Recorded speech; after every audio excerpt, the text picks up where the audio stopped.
Good morning, guys, and welcome back to my channel where we're about that breaking cycles life.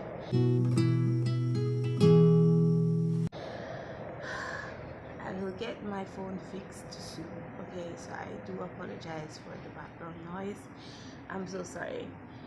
And if you see me looking super tired today, we went, my church and I, the youth group, we went to there's this mountain called Purple Mountain. It's nothing like in Jamaica where there's a straight road to the top of the mountain.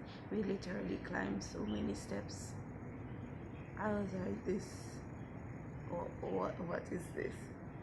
I've never climbed so many steps in my life before, but it was a good experience. I would not say I regretted it. It was a really good experience. But today, so that's why I'm like really tired. I'm really tired. But today, for our Sunday song spotlight, guys, we're going to go for a hymn today. And I love this hymn. Every song that I come here with is a song that I love, right? And it's in the Seventh-day Adventist hymnal 327, and it is, I'd rather have Jesus. And just by the title alone, you can tell that it's really choosing God over everything else that's happening in your life or whoever else is in your life. And that's really big, to put God first, even before the person you say you love the most, right? And that is a really big sacrifice. But that's where we ought to reach when it comes to knowing who God is and serving God, right? So let's get into the verses, and we'll we'll get some better understanding as to what this songwriter was trying to get at. Now, first one, it says, I'd rather have Jesus than silver or gold. I'd rather be his than have riches untold. I'd rather have Jesus than houses or land. I'd rather be led by his nail-pierced hand. So, first thing is, money is not worth your salvation.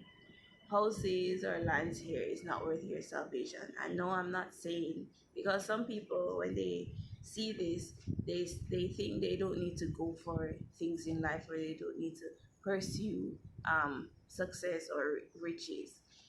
A lot of the Bible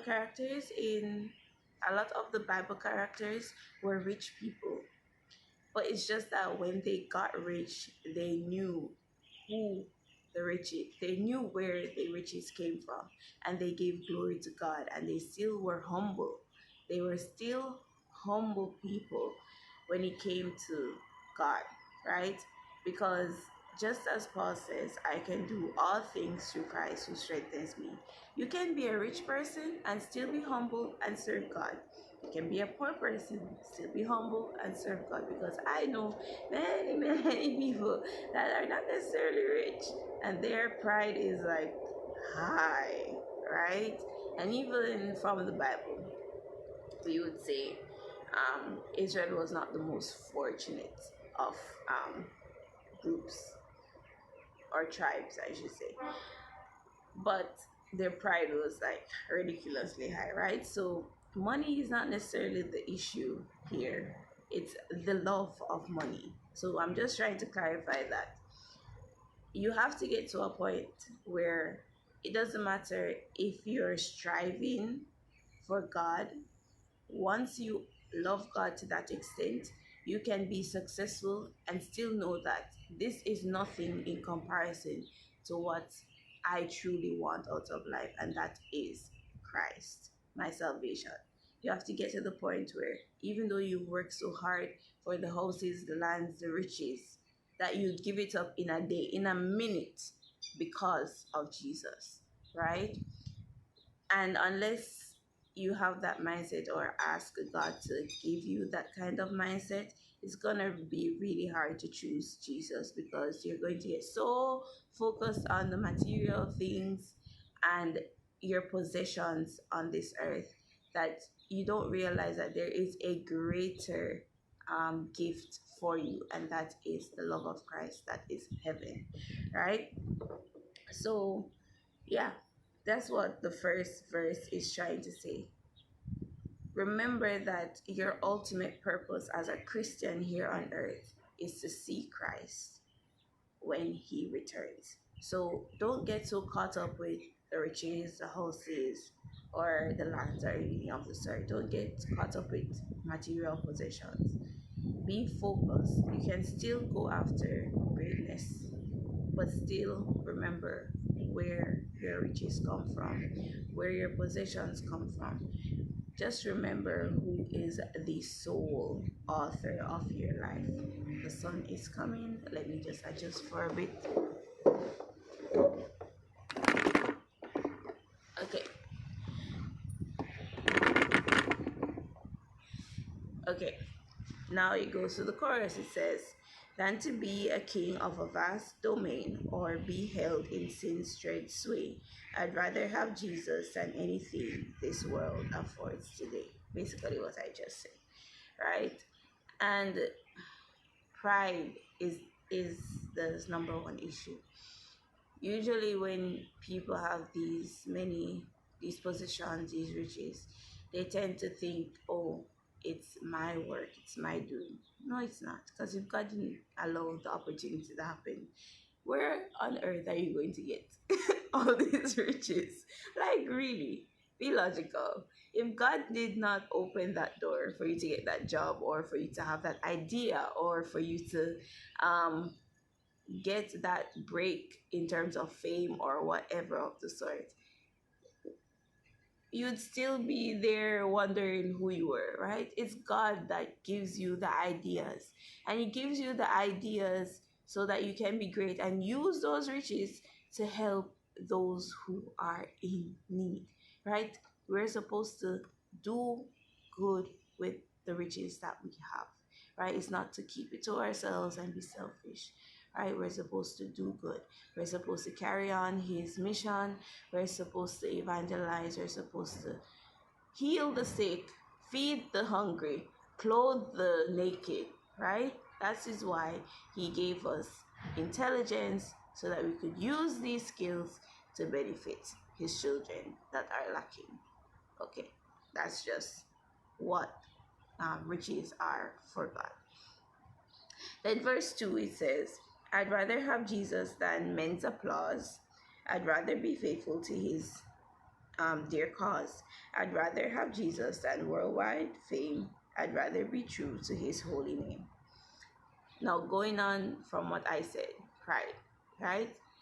Guys, the first part of verse 2 says, I'd rather have Jesus than men's applause. Usually, when you are rich, or just say you're a very popular person, you get a lot of flattery. And if you know me, I hate flattery, because I can sense it from a mile away. I'm like, you are not sincere. You are just trying to appease me. And I hate when people try to do that, right? It really annoys me when people try to flatter me. And I'm like, I can tell you're being fake, right? Men will applaud you for the gift that God has granted you, the gift that God has given you. You should take that praise and give it back to God. Basically, be humble. Just know that it's not you. So when they're like, oh, you're so great, I'm like, yes, I know, it's because of God. He granted me the gift. It's that. That's the reason why. Always redirect the praise to who deserves the praise, and that is our Heavenly Father, the one that granted you the gift. It's not you. You cannot do anything of yourself, because without God, without the thought that He gave you, without the gift He gave you, without the love, without the talent He gave you, then there is really nothing you can say that is of yourself. There's nothing you can do that is of yourself. And then it goes on. So also, Yeah, so it redirects the praise. So yeah, that's basically covering verse 2. Then verse 3 it says, He's fairer than lilies of rarest bloom, he's sweeter than honey from out the comb. He's all that my hungering spirit needs. I'd rather have Jesus and let him be. So you see, it's a process here with this song. First, it's like, okay, I don't need money. I choose Jesus. Okay, I don't need men. I don't need people just being fake to me, or friendships. I don't need friendships or any relationship more than I want Jesus, right? And then he's giving you the reason why you'd rather have Jesus, right? Because he's fairer than lilies of rarest bloom, which he is. He's so adorable. He is so, you know, I love God. I really do. Like, I really do love God. It doesn't matter if, like, I argue with him a lot. We do argue a lot, trust me. No, I argue a lot. He sits there. He's quiet. He answers sometimes. But I argue. I argue with him a lot. But at the end of the argument, I'm like, I love you. Because it's like, after I'm done, he keeps reminding me of things that are good. And I'm like, yeah, I remember when you did that. I remember when you did that. And I'm happy that you did that, you know? It's really heartwarming to have God as your friend, your best friend, right? And to know that he's sweeter than honey from the out of the comb. The way, you see, the thing I love with God, he he literally listens to the little details in my life. Like, certain things I don't even pray for. It's just like, it comes across your mind and you're like, I would love that. And then best believe you'll see it come to pass. I was like, oh, you were listening. That's so sweet. The little details. I prefer that. And I really appreciate that about him. Yes, he does great and mighty things, but it's the day to day small mercies and small victories and small just blessings that he grants to me that make me really love him, because I'm like, you understand. But of course, he does understand because he made me. So he knows what I want, right? And I tell him what I want, but sometimes, even just without me whispering or without me saying anything, he knows my heart's desire, and once it's according to his will, he will grant it. He's so sweet, right? And then he says, he's all that my hungering spirit needs. Sure. I'd rather have Jesus and let him lead. That's why I keep telling you guys, I'll argue with God every day or whenever I'm going through the valley. I will argue. But best believe I'm not turning my back on God. And that's why I believe my trials are this great, honestly. Because he knows that Shanique is not going to turn her back on him. And I look at him and I'm like, you need to stop this. You know? I'm like, just stop. But he knows that I won't turn my back on him. That's why my trials are oh so great. Oh so great. But anyways, when you choose God, when you choose to follow God, be prepared for the worst. But be prepared also that he's going to comfort you through the trial. Remember, Jesus is our comfort zone. God is our comfort zone. Not this world, not anything materialistic, not a person, not another human being who is fallible, who is able to make mistakes, and yeah, no, it's God. And that's why, oh, I'll leave that for another hymn, a shelter in the time of storm. You know, like he hides you under his wings. I love Jesus. I do. I really do. And that is the song. I'd rather have Jesus. And that is my prayer every day. I'd rather have Jesus. Sometimes I'm like, can you just please come back now? I'm just tired of this world. I know many people have prayed this prayer. Even my friends say it. They're like, ah, just want God to come back right now. But He knows why He's not here yet. And He's long suffering because He's not only coming back for Shanique, He wants His other children to be saved. So, yeah, He'll keep doing the good work until we see Him face to face.